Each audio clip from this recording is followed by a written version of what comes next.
শিরোচ্চ দৈত্যমাতা দিদির হনুমান অস্থির নহবনারা অস্থির নহবাদমে অস্থির হতে জগতের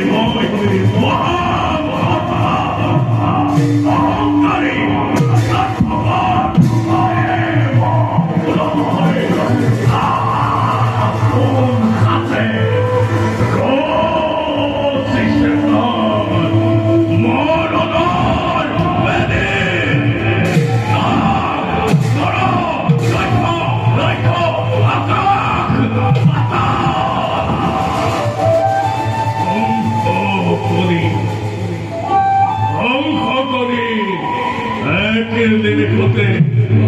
ধ্বংস করি